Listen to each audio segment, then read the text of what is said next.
다시 마가복음 강해 시리즈로 돌아왔습니다. 최근에 우리나라 그 벼농사법 중에는요, 드론 직파 농법이 개발이 되어서 혼자서도 이제 그 넓은 땅을 농사를 지을 수 있게 되었습니다. 드론 직파 농법이란 드론에 철분을 덮인 벽실을 실어서 일정한 간격으로 그 땅을 지나가면서 그 벽실을 살포하듯이 씨를 뿌리는 겁니다.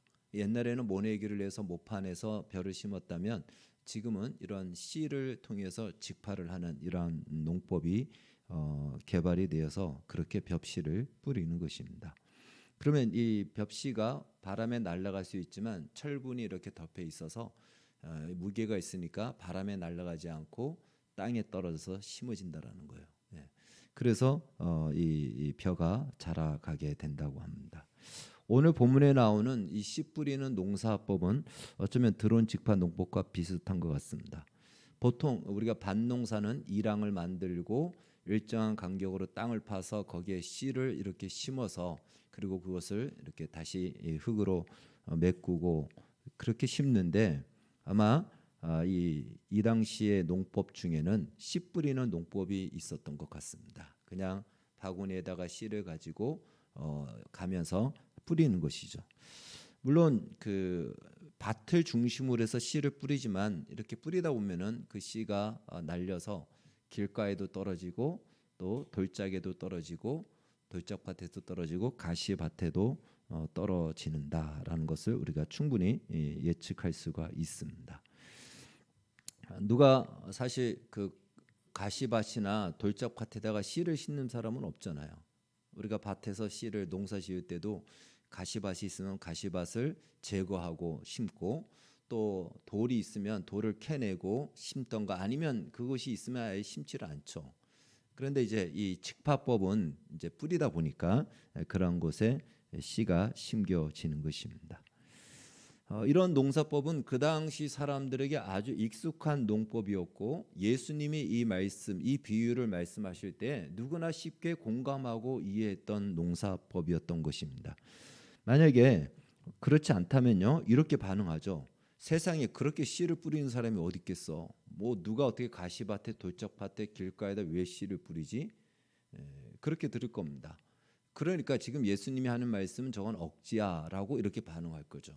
그러니까 그렇지 않다라는 것이죠. 그 당시의 농법 중에는 그런 농법이 있었고 그래서 사람들은 그건 누구나 쉽게 이해하는 농법이었고 예수님이 그 비유를 들어주실 때에 그 쉽게 고개를 끄덕일 수 있는 내용이었다라는 것입니다.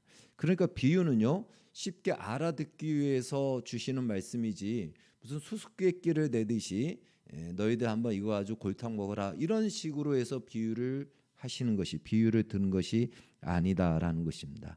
알아듣게 하기 위해서 일상 속에서 경험하는 것들을 통하여서 그 전하고자 하는 의도와 말씀을 전하는 것입니다. 그래서 고민할 필요 없이 누구나 이해할 수 있는 것이죠. 씨 뿌리는 비유도 마찬가지라는 것입니다. 근데 우리가 이제 성경을 읽다 보면은 오늘 본문의 11절 12절에 있는 말씀 이것은 이제 이사야서 6장에 나와 있는 말씀을 인용한 말씀인데 여기서는 자칫 우리가 이렇게 이해할 수 있죠. 혹시 들어서 깨닫고 돌이킬까봐 그들에게는 비밀로 하고 너희들에게는 알려졌다 이렇게 이해할 수가 있습니다. 이방인들이 알아듣지 못하기 위해서 오히려 수수께끼처럼 비유로 말씀하는 것이다라고 이렇게 생각해서는 안 됩니다. 이 말씀은요 아무리 쉬운 비유를 들어줘도 깨닫지 못한다는 것이에요. 아무리 쉬운 비유를 통해서 말을 해줘도 그 참된 의미는 감추어져 있기 때문에 알 수 없다는 것입니다. 하나님의 나라는 인간 스스로 깨달아 알 수도 없고 볼 수도 없습니다. 그러니까 아무리 알려줘도 사람들은 그 말씀을 완악하여 받지도 않을 뿐더러 그 말씀을 거부할 뿐더러 들어도 그 말씀이 무엇인지도 알지 못한다라는 것입니다. 누구만이 알 수 있을까요? 거듭난 사람들만이 알 수 있습니다. 하나님의 나라의 그 일, 하나님 나라의 비밀은 성령으로 거듭난 사람만이 하나님 나라의 비밀, 예수님의 이 비유를 알아들을 수 있다라는 것이죠. 다시 말해 성령이 아니면 하나님의 은혜가 아니면 하나님의 말씀은 들어도 들리지 않는다 이 이야기입니다. 그것은 이스라엘이 그동안 증거했죠. 수많은 선지자들이 말씀을 전했지만 들어도 들리지 않는 것입니다. 제자들이 들었을 때 예수님이 너무나도 당연한 말씀을 하십니다. 그렇지 않습니까? 오늘 본문은 예수님의 비유를 해석하는 말씀인데 그 앞절에는 예수님이 비유를 말씀하신 거예요. 길가에 씨가 뿌려졌는데 그 씨는 딱딱해서 심겨지지 않으니까 당연히 그냥 씨가 이렇게 놓여 있으니까 새들이 와서 그것을 주워 먹는다. 그 당연하죠. 다 알고 있는 얘기예요. 예. 그다음에 돌짝밭에 뿌려진 씨는 그 뿌리를 못 내리죠. 그러다 보니까 말라서 죽고, 또 가시밭에 뿌려진 씨는 햇빛을 맞고 찌르니까 줄기가 자라지 못해서 죽는다. 이건 누구나 다 아는 얘기입니다. 삼척동자도 다 아는 얘기입니다. 어려운 얘기가 아니에요. 그래서 제자들이 좀 의아했어요. 예수님이 누구나 다 아는 저 얘기를 왜 하셨지? 왜 하셨지?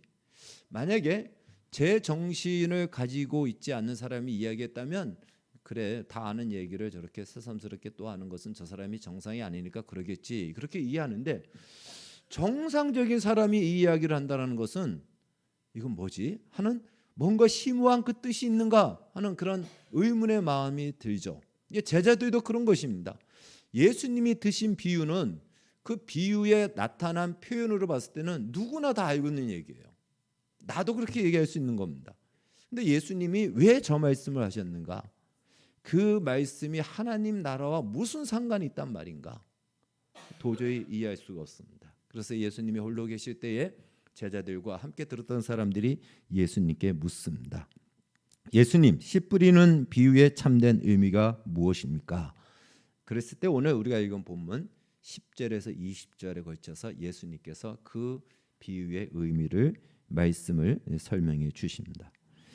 그러나 말씀을 들어도요, 겉으로 예수님이 말씀한 표현된 의미는 이해가 되는데 그 진정한 참된 의미는 사실은 알지 못합니다. 깨닫지 못해요. 여전히 오리무중입니다. 예수님이 지금 무슨 얘기를 하시지? 씨에 관한 이야기를 하시는가 아니면 밭에 관한 이야기를 하시는가? 이 비유가 하나님의 나라와 무슨 상관이 있지? 어떻게 연결이 되지? 제자들이 봤을 때는 이해할 수가 없습니다. 여러분이 오늘 우리가 읽은 본문을 어떻게 이해하십니까? 혹시 어떻게 들으셨습니까? 이 말씀은 무엇에 관한 이야기, 어떤 교훈을 우리에게 주는 말씀일까요? 아마 이 말씀에 대해서는 그동안 여러 군데서 설교를 들었을 것이고 말씀을 또 보면서도 아마 찾아봤을 것입니다. 과연 오늘 본문의 이 씨 뿌리는 비유는 무엇에 관한 말씀인가? 씨에 관한 것인가? 땅에, 밭에 관한 것인가? 대부분은 아마 이렇게 들었죠. 좋은 땅, 좋은 밭은 좋은 열매를 맺는다. 그러니까 우리가 좋은 밭이 되어야 된다. 이렇게 아마 들었을 것입니다. 나쁜 또 잘못된 것은 아니지만 예수님이 이제 그런 말씀을 주시고자 이런 비유를 하셨다라고는 생각지 않습니다. 왜? 하나님의 나라와 이 부분은 연결이 되기 때문에 그렇습니다. 오늘 본문은요, 하나님의 나라, 그것을 마가복음식으로 얘기한다면 하나님의 나라가 많이 쓰여져 있는 성경은요, 누가복음이에요. 그런데 그것을 마가복음식으로 얘기하면 복음입니다. 마가복음은 큰 주제가 복음이에요. 복음의 시작이다라고 얘기했죠. 그래서 하나님의 나라는 곧 복음입니다. 그러면 복음의 실체는 누구죠? 예수님이에요. 그러니까 오늘 사실 본문은 예수 그리스도에 관한 이야기입니다. 복음에 관한 이야기고 하나님의 나라에 관한 이야기다라는 것입니다. 자, 씨는 하나님의 말씀이고 밭은 사람들의 심령 혹은 이 세상이다라고 말할 수 있을 겁니다. 씨는 하나님의 말씀이에요. 하나님의 말씀. 그리고 오늘 본문에는 네 종류의 밭이 소개되고 있습니다. 그러나 엄밀히 말해 밭은 네 종류가 아니고 두 개의 밭밖에 없습니다. 처음에 소개된 길가와 돌짝밭 그리고 가시밭은요, 한마디로 모두 열매를 맺지 못하는 하나의 밭입니다. 그냥 열매를 맺지 못한 밭이라고 얘기하면 됩니다. 그리고 나머지 하나는 열매를 맺는 좋은 밭, 좋은 땅이다라는 것입니다. 그 열매를 맺지 못하는 밭의 특징을 세 가지로 소개한 것이죠. 그것이 길가와 돌짝밭과 그리고 가시밭입니다. 자, 우리가 잘 알고 있듯이 길가에 떨어진 씨는요, 새들이 와서 씨가 그대로 있으니까 주워 먹습니다. 근데 오늘 본문은 15절에서 말하기를 여기서 새는 마귀 사탄을 말한다라고 예수님이 말씀해 주셨습니다. 다시 말해 하나님의 말씀이 전해지는 곳에는 항상 마귀의 역사가 있다라는 거예요. 사탄의 역사가 있습니다. 그래서 그 말씀이 심겨지지 않도록 1차적으로 마귀가 방해를 합니다. 그러니까 복음이 전해지는 곳에 항상 마귀가 있어요. 항상 하나님의 말씀이 가르쳐지는 곳에 항상 마귀의 역사가 있다는 것을 기억하십시오. 지금도 있을까요? 없을까요? 있죠. 그래서 우리가 예배를 위해서 기도할 때요, 예배 이 공간도 하나님이 성령으로 충만해져서 악한 사단이 틈타지 못하도록 이 공간도 우리가 지켜달라고 그렇게 기도하는 겁니다. 우리의 마음도 하나님의 사단이 우리에게 말씀이 들어가지 못하도록 다른 여러 가지의 생각으로 우리의 마음을 굳어버리게 만드는 역사를 하지 못하도록 그것을 위해서 기도하고, 그래서 우리가 예배 전에 와서 기도하며 준비하는 것입니다. 마귀는 항상 하나님의 말씀이 전해지는 그곳에서 방해 역사를 한다는 사실을 기억하십시오. 고린도후서 4장 4절은 이렇게 말씀하고 있습니다. 같이 읽겠습니다. 시작. 그중에 이 세상의 신이 믿지 아니하는 자들의 마음을 혼미하게 하여 그리스도의 영광의 복음의 광채가 비치지 못하게 함이니 그리스도는 하나님의 형상이니라. 분명히 말씀하죠. 이 세상의 신이 믿지 아니하는 자들의 마음을 혼미하게 해서 하나님의 말씀 예수 그리스도를 보지 못하고 듣지 못하고 알지 못하도록 혼미하게 만들고 헷갈리게 만들고 들어가지 못하도록 방해한다라는 것입니다. 그것이 1차적으로 마귀의 방해입니다. 그렇기 때문에 이 세상 사람들은요, 예수님의 이야기를 해줘도 여러 이야기 중에 한 이야기로 듣지 복음으로 듣지 않습니다. 복음으로 들리지가 않아요. 그냥 이야기로 들립니다. 옛날 이야기, 한 인물의 이야기로 들을 뿐이지 그것이 복음으로 우리 안에 생명으로 우리의 영혼을 터치하고 만지고 일으키는 그 말씀으로 듣지 않는다라는 것입니다. 따라서 예수님의 이야기가 복음으로 들려진다면, 복음으로 들려지십니까? 아멘이십니까? 그것은요, 마귀의 엄청난 방해를 뚫고 예수님이 직접 우리 안에 찾아 들어오셨다라는 증거가 되는 것입니다. 엄청난 겁니다. 이것이 그냥 쉬운 것이 아니에요. 아무리 노력하고 공부하고 박사 10개, 100개를 가지고 있어도 하나님의 말씀을 복음으로 듣지 못합니다. 그러니까 이것이 복음으로 들린다. 이것만으로도 우리는 엄청난 거예요. 예수님이 그 모든 사단의 방해를 뚫고 우리 안에 들어오신 거예요. 그 사실을 기억하시기 바랍니다. 두 번째 밭은요, 돌짝밭입니다. 뿌리는 땅 속에 이렇게 내려야 되는데 돌멩이 위에다 내릴 수 없습니다. 땅에다 뿌리를 내리는 것이죠. 그런데 뿌리를 내리려고 하는데 그 뿌리를 거부하는 거죠. 돌멩이가 있어가지고 그 뿌리를 내리지 못하도록 거부합니다. 그러면 뿌리는 돌멩이를 피해서 또 뿌리를 내리려고 찾아가죠. 그런데 계속 돌이 그것을 계속 그 뿌리가 내려오는 곳에 돌멩이가 있으면은 이 뿌리가 결국은 말라서 죽게 되는 것입니다. 오늘 돌짝밭에 뿌려진 이 씨다라고 볼 수가 있습니다. 이 돌짝밭에 대해서 17절 말씀은 이렇게 얘기합니다. 말씀으로 인하여 환난이나 박해가 일어나면 넘어지는 자라고 말씀합니다. 쉽게 말해 하나님을 믿지만 하나님의 말씀에 굴복되지 않은 남아있는 우리 인간의 것을 가지고 있을 때 그것은 하나님의 말씀을 거부하게 돼 있어요. 충돌하게 돼 있습니다. 가끔씩 최근에 제가 이제 동성애 반대 운동을 하면서 이해할 수 없는 분들이 있어요. 특별히 목사님들 중에. 왜 그러냐면 차별금지법이나 동성애는 성경에서 죄라고 규정짓고 있습니다. 그리고 하나님의 창조 질서를 거부하는 거예요. 그러면 하나님의 창조 질서는 진리인데 그 진리를 거부하면 다른 모든 것이 다 거부가 됩니다. 그리고 차별금지법은 심지어는 하나님의 말씀은 동성애자들에게 차별감과 모멸감을 주기 때문에 이 성경을 혐오라는 이 굴레를 씌워서 혐오책으로 분류를 합니다. 그래서 심지어 서구에서는 성경을 가지고 밖에서 복음을 전하면 혐오책을 가지고 복음을 전한다고 해서 잡아갑니다. 그러니까 차별금지법은 당연히 있어야 됩니까? 없어야 됩니까? 없어야 되는 거예요. 그리고 그것은 우리의 성경만이 아닌 자유까지도 결국은 상실시키는 겁니다. 그런데 이러한 법을 만들겠다는 사람을 지지한다라는 것이 과연 정상적인 목사가 할 일인가? 다른 사람은 모르는데 하나님의 말씀으로 불법으로 만들고 이 말씀을 전하는 사람을 징벌적 손해배상금을 매겨서 감옥에 넣던가 한 번에 3천만 원씩에서 징벌적으로 매기면은 어마어마하게 나오는 거예요.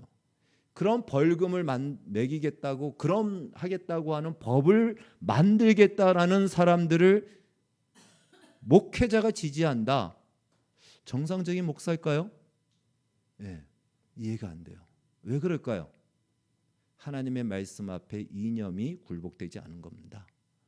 자기가 가지고 있는 이념, 자기가 가지고 있는 어떤 나름대로의 신념, 자기가 가지고 있는 어떤 지연 또 혹은 뭐 학연 등 자기가 가지고 있는 이권, 자기가 가지고 있는 어떤 것이 아직 말씀 앞에 굴복되지 않은 거예요. 그러니까 이 말씀과 늘 충돌하게 되는 거예요. 말씀이 오면은 이것으로 인해서 부딪힘이 있게 되는 거예요. 그래서 오늘 성경은 얘기하죠. 말씀으로 인한 환난과 어려움이 오면 말씀 때문에 어려움이 생길 수 있는 거죠. 우리가 지금 나가서 싸우는 이유가 말씀 때문에 우리가 어려움이 오는 거예요. 이 어려움을 감수하고 지금 싸우고 있는 것이죠. 그런데 이 말씀이 오면 굴복되지 않은 남아있는 인간의 무엇이 있을 때는 결국은 이것이 충돌이 되고 갈등이 됩니다. 뿌리를 못 내리게 돼요. 그 다음은 나중에는 어떻게 될까요? 신앙생활이 명분만 남은 종교생활이 됩니다. 예수님 당시의 바리새인들이 바로 그 모습이었습니다. 그들은 여전히 종교생활을 잘했어요. 그러나 말씀 앞에 엎드리지 않고 굴복되지 않았습니다. 여전히 그들 안에는 자기 의로 충만했고 자기의 고집으로 충만했고 자기의 이익으로 충만했습니다. 겉으로는 신앙생활, 종교생활이지만 굴복되지 그 말씀 앞에 엎드려지지 않는 그러다 보니까 그러한 이중적인 모습 바로 그런 사람들 그러한 밭에 뿌려진 씨는 열매를 맺지 못한다라는 것입니다. 이것이 돌짝밭입니다. 세 번째 밭은요 가시밭입니다. 가시밭은 세상의 염려와 재물의 걱정에 눌려서 자라지 못하는 밭이다라고 오늘 성경은 얘기합니다. 돌짝밭이 눈에 보이지 않는 즉 땅 속에 숨겨져 있는 자아, 굴복되지 않은 자아가 있다면 가시밭은 겉으로 드러난 새 속에 붙들린 자아입니다. 그러니까 이 돌짝밭이나 가시밭이나 결국은 다 무엇이냐면 세계관과 가치관이 하나님의 말씀 앞에 굴복되지 않은 거예요. 여전히 인간적인 그 가치관과 인간적인 세계관이 가지고 있는 것입니다. 이 세상에서의 가치관을 따라서 그것에 붙들려 살다 보니까 그것에 충족될 때는 내가 예수를 믿고 하나님을 믿는데 그 기대가 상실되어질 때는 가차없이 헌신짝처럼 버릴 수 있는 그것이 바로 가시밭입니다. 유대인들이요 예수님이 예루살렘에 들어오실 때 마지막 들어오실 때 아주 환영했죠. 종려나무 가지를 꺾고 흔들면서 호산나 다윗의 자손으로 오시는 이여 호산나 호산나 외치면서 환영했습니다. 왜요? 예수님은 슈퍼스타였거든요. 병자들을 고치고 오병이어의 기적을 행하시고 야 예수님이라면 얼마든지 저 로마로부터 우리를 자유케 하고 독립시키고 우리의 먹고 사는 문제 이 모든 것들이 해결될 것이다 라고 기대했는데 그래서 예수님을 환호했어요. 근데 예수님이 예루살렘 입성 후에 전혀 그런 모습을 보이지 않습니다. 오히려 맥없이 힘없이 잡혀 들어가는 거예요. 그리고 그들이 봤을 때도 매를 맞으면서도 피를 흘리면서도 그냥 채워진 상태로 죽어가는 모습을 보면서 그들도 저 예수님에 대해서 기대가 사라집니다. 예수님을 죽여라 하는 일에 같이 동조하게 됩니다. 그러니까 바로 이 세속주의 가치관의 세계관을 가지고 살다 보면은 이 세상에 필요한 것들이 얼마나 많이 있습니까? 재물이 필요하고 우리 삶의 고민도 있고요. 그런데 그런 것들을 해결해 줄 수 있는 어떤 대상이라면 오케이지만 그것이 아니라면 언제든지 버릴 수 있는 바로 그것이 가치밭에 뿌려진 씨요. 그것은 바로 그 당시에 유대인들의 모습입니다. 그러니까 사실은 이 길가와 돌짝과 가시밭은요, 그 당시 예수님 당시에 살고 있던 유대인들 바리새인들 뿐만 아니라 세상을 말하는 것입니다. 세상을 말하는 거예요. 눈에 보이지 않는 저 깊은 땅 속에 있는 심령들, 그리고 눈에 보여지는 정말 우리가 봤을 때 너무나도 질릴 정도로 더러운 속물이 그대로 드러나는 인간의 그 군상의 모습이 사실은 이 세계의 밭으로 예수님은 정리하신 겁니다. 이 세상은 이러한 세계의 밭으로 가득 차 있다는 거예요. 길가와 돌짝과 가시밭으로 가득 차서 하나님의 말씀이 아무리 뿌려져도 구약에 얼마나 많은 선지자들이 와서 복음을 전했습니까? 말씀을 전했습니까? 그러나 그 씨가 심어져서 뿌리를 내리고 자라 열매를 맺을 만한 땅이 없다는 거예요. 지금까지 구약의 역사가 그 역사를 얘기하는 겁니다. 그러면 어떻게 이 씨는 눈에 보이지 않는 그 안에 생명이 눈에 보이지 않죠. 그 생명이 이제 눈으로 보여지는 것은 열매인데 그 열매를 맺어야 되는데 어떻게 해야 될까요? 좋은 땅이 필요합니다. 근데 좋은 땅이 세상에 있나요? 없습니다. 좋은 땅은 없어요. 왜? 이 세상은 이 세계의 밭으로 가득 찼기 때문에. 없으면 어떻게 됩니까? 그 땅을 만들어야 되는 겁니다. 그래서 여기서 말하는 좋은 땅은 원래 좋은 땅이 있었다가 아니에요. 이 좋은 땅은 이러한 세계의 밭, 이 세상 속에, 그리고 얼마나 방해하고 얼마나 악한 욕심으로 가득 차 있는 이 세상 속에 조금도 그 씨를 허용하지 않고 받아들이지 않는, 거부하고 배척하는 이 세상 속에 그 좋은 땅을 만들기 위해서 하나님이 얼마나 수고하고 힘썼겠습니까? 얼마나 힘쓴 희생을 감당했겠습니까? 마귀와의 싸움을 이겨야 되고 돌짝밭에 내려가서 그 두꺼운 바위를 뚫고 내려가야 되는 뿌리, 그리고 햇빛을 방해하고 또 가시가 찌르는 이 아픔을 참아내며 자라가야 되는 이 희생과 수고. 누가 그 희생과 수고를 하셨습니까? 예수님이 그 희생과 수고를 하셨습니다. 그래서 여기서 좋은 땅은요, 예수님이 좋은 땅입니다. 예수님이 만든 땅, 하나님이 예수님을 통해서 일구원 만든 땅, 예수를 터전으로만 이 좋은 땅에 뿌려진 씨가 열매를 맺을 수 있다는 것이죠. 본래 땅은요, 땅이 좋은지 나쁜지는 우리가 눈으로 봐서는 잘 몰라요. 씨를 심어봐야 이 땅이 좋은 땅인지 나쁜 땅인지가 나오는 거죠. 물론 우리가 일구고 뭐 하는 것도 있겠지만 기본적으로 이 땅 자체가 어떤 땅인지는 눈으로 보이지 않습니다. 그러니까 눈으로 보이지 않는 땅은 씨가 심겨져서 열매를 맺으면 좋은 땅으로 우리가 인식하는 거죠. 마찬가지로요, 하나님의 일하심과 좋은 땅이 만들어지는 것은 우리의 눈에 보이지 않아요.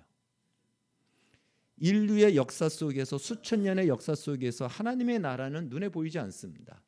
그런데 그 하나님의 좋은 땅 위에 터를 가지고 있는 하나님의 사람들이 드러나는 거예요. 수천 년의 역사를 통해서 하나님의 사람들이 드러나는 겁니다. 믿음으로 산 삶의 흔적들, 말씀에 순종한 흔적들, 우리가 영상을 보았던 것처럼 자기 목숨을 내놓고 복음을 전하며 한 생명을 살리는 이러한 일들, 이것이 바로 하나님 나라의 열매인 거예요. 바로 예수 그리스도의 터 위에 그 뿌리를 내린 좋은 땅의 열매인 것입니다. 그래서 하나님의 일하심은 눈에 보이지 않아요. 땅 속에서 무슨 일이 일어나는지 모릅니다. 그런데 어느 날 좋은 땅이 만들어진 거예요. 그 땅을 만들기 위해서 우리가 알고 있듯이 하나님은 그 아들 예수 그리스도를 인간의 몸으로 보내셨고 예수 그리스도께서 우리를 위한 모든 수고와 죄짐을 담당하시고 십자가의 고난을 당하시고 죽음이라는 이 가장 큰 고통의 자리를 통과하여 마침내 부활의 꽃을 피우면서 좋은 땅 터전을 만든 것입니다. 그래서 오늘 본문의 이 비유의 말씀은요, 하나님의 나라는 이렇게 임한다라는 거예요. 하나님의 나라는 이렇게 시작되어지고 하나님의 나라는 이렇게 역사되어질 것이다 라고 이 비유를 통해서 하나님은 당신의 나라를, 당신의 그 복음을 예수 그리스도를 통해서 이루실 것을 말씀하셨다라는 것입니다. 그래서 하나님의 말씀을 따라 사는 것으로 수많은 사람들 중에 역사 속에서 하나님의 나라를 증거하였습니다. 이제 그 보이지 않는 하나님의 나라가 좋은 땅으로 일구어졌는데 바로 예수님이 우리에게 오심으로 우리가 좋은 땅이 된 것입니다. 예수님이 우리에게 오셨기에 그 예수님의 터 위에 살아가는 우리는 좋은 땅인 것이에요. 그래서 오늘 본문의 말씀을 가지고 우리 모두가 다 좋은 땅이다라고 그렇게 아마 알고 있을 겁니다. 그렇게 그동안은 들었을 겁니다. 맞습니다. 예수님이 우리에게 오셨기에 이제 우리는 좋은 땅인 거예요. 예수 위에서만이 좋은 땅입니다. 그렇다면 이 좋은 땅에 씨가 뿌려지면 그 뿌려진 씨가 좋은 땅이라는 것을 나타내는 열매가 맺혀야 된다는 것이에요. 열매가 맺혀야 됩니다. 열매가 맺지 않으면 그 땅이 돌짝밭인지 가시밭인지 좋은 땅인지 알 수가 없는 것이죠. 바로 이제 우리가 그 좋은 땅의 열매를 맺어야 됩니다. 물론 우리가 좋은 땅이지만 겉으로 보기에는요, 돌짝밭이나 가시밭이나 비슷합니다. 우리도 역시 그들이 고민하는 것 똑같이 이 세상에 살면서 고민합니다. 돈 때문에 고민하고요, 진로 때문에 고민하고요, 질병의 두려움을 가지고 있고요, 한계를 가지고 있습니다. 그러니까 우리는 생각하기를 내가 예수를 믿고 좋은 땅이 됐다 그러면 세상과 뭔가 다른 환경에 내가 주어졌다고 생각하는데 그렇지 않다라는 것이에요. 좋은 땅은 무엇으로만? 그 땅에 뿌려진 씨의 열매로만 그 땅이 증거됩니다. 환경으로 증거되지 않는다라는 것이에요. 열매로 증거된다라는 것입니다. 그래서 우리는 다른 환경이 나에게 갖추어져야지만이 하나님이 나와 함께하고 내가 구원받은 하나님의 백성으로 생각하는데 성경은 오늘 본문은 그렇게 우리를 소개하고 우리 자신을 나타내지 않습니다. 무엇으로 나타낸다고요? 씨가 심겨져 씨 안에 있는 생명이 열매로 나타날 때만이 그 땅이 좋은 땅인 것을 확인하고 증거할 수 있다는 것입니다. 그래서 우리도 역시 이 세상 사람과 세상의 밖과 똑같은 이 현실과 한계 속에서 살아가고 있지만 다른 것이 있습니다. 그것은 바로 우리만이 좋은 땅이라는 것이에요. 우리만이 좋은 땅이라는 것은 우리만이 하나님이 붙들고 있고 하나님이 우리와 함께 하고 있다라는 그 분명한 사실과 증거를 가지고 있는 것입니다. 이제 그렇다면 눈에 보이지 않지만 우리에게 심겨진 그 씨, 무슨 씨죠? 하나님 나라의 씨예요. 하나님의 말씀입니다. 그 씨의 색깔이 드러나야 되고 그 씨에 담겨져 있는 특성들이 드러나야 되는 거예요. 특성들이 여러 가지가 있지 않겠습니까? 여기에 있는 이 난도 특성들을 한 가지로 얘기할 수 없잖아요. 커피에 대해서 제가 관심이 많아서 가장 비싼 커피가 게이사인데 게이사를 소개할 때에 이렇게 소개를 합니다. 풍미와 꽃향과 뭐 여러 가지로 다 얘기해요. 특징이 여러 가지가 있다는 거, 다 담겨져 있다는 거예요. 어떤 것을 먹을 때도 하나의 맛이 아닌 다양하듯이 하나님의 씨가 우리 안에 심겨지면 다양한 모습으로 나타납니다. 의와 진리와 거룩함으로 지으심을 입은 세 사람의 모습, 성령의 열매, 거룩한 성품으로 나타나기도 하고요. 또 하나님의 나라, 하나님의 말씀의 씨는요, 세상에서 사람들이 주목하지 않지만 하나님만이 아는 비밀스러운 순종과 헌신으로 나타나고, 또 어떨 때는 내가 내 이익을 찾을 수 있는 기회가 있음에도 불구하고 이익을 찾지 않으므로 손해를 감수하고 희생을 받지만 누구에게 억울함을 드러내지 않고 오직 주님만이 아는 것으로도 드러납니다. 사람들이 주목하지 않는 그 모습으로도 드러나고 사람들이 보는 것으로도 드러납니다. 중요한 것은요, 사람들은 보지 않는다. 사람들의 눈이 중요한 것이 아니고 하나님이 그 열매를 보신다라는 것입니다. 그래서 이제 우리가 한번 점검해 볼 필요가 있겠죠. 과연 좋은 땅으로 하나님이 만들어 주셨는데 이 좋은 땅을 만들기 위해서 하나님이 얼마나 많은 수고와 희생을 감당하면서 만들어 줬습니까? 이렇게 좋은 땅에 하나님의 씨가 심겨져서 그 씨가 내 안에서 어떠한 모양이든지 어떠한 색깔이든지 드러난 열매가 있었는가? 드러난 적이 있었는가? 그런 기억이 있는지를 한번 점검해 봐야 됩니다. 좋은 땅인데 묵혀둘 수는 없지 않습니까? 하나님은 계속해서 씨를 뿌립니다. 말씀을 계속 우리에게 심겨줍니다. 그렇다면 그 말씀이 이제 자라야 됩니다. 그 말씀의 씨가 자라는 것은요, 눈에 보이지 않아요. 수분을 끌어들이는 것도 눈에 보이지 않고 뿌리를 내리기 위해서 더 깊은 곳에 내리기 위해서 뿌리에 애씀이 필요하고요. 위로 올라가는 수고가 필요하고요. 그 모든 것들 강압성 작업이나 수분이나 영양이 공급되는 것은 눈에 보이지 않아요. 눈에 보이지 않지만 그 수고와 애씀이 있어야 된다는 거예요. 수고와 애씀 없이는 열매를 맺을 수가 없습니다. 우리가 하나님의 말씀 좋은 땅입니다.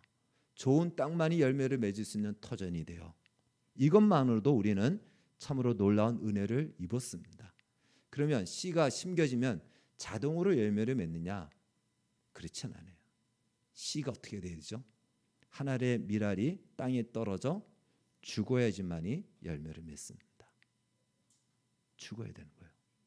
죽는 수고, 그 말씀을 내가 살아내는, 그 말씀 앞에 나를 죽이는 나의 신념, 나의 이념, 나의 생각을 내려놓고 그 말씀을 따라 사는 이 수고가 있을 때 그 말씀 안에 있는 씨의 생명이 열매로 드러나는 것입니다.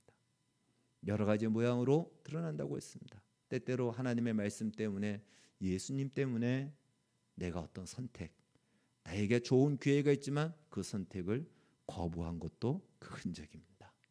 바로 그것을 사도 바울은 예수의 흔적을 내가 가졌다라고 얘기합니다. 저는 이런 예수의 흔적들, 그것이 사람들이 보기에 대단한 무엇이 아니라 할지라도 하나님이 아시는 믿음 때문에, 하나님 때문에 그 선택을, 이런 선택을 하고 포기하고 양보하고 희생했던, 그리고 수고했던 그러한 흔적들 하나님이 아실 것이라 봅니다. 그런 흔적들이 많아지는 것, 그것이 바로 좋은 땅에 하나님의 씨가 뿌려져서 마침내 하나님의 영광으로 드러나는 것입니다. 그 수고는 영광에 참여하는 것이지 손해보는 것이 아닙니다.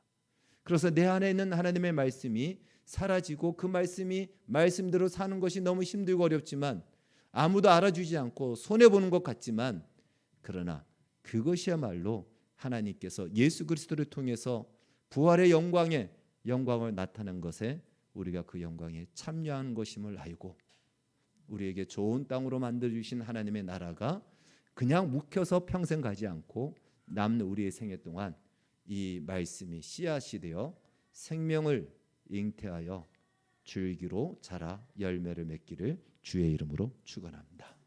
기도하겠습니다. 하나님 아버지, 감사합니다.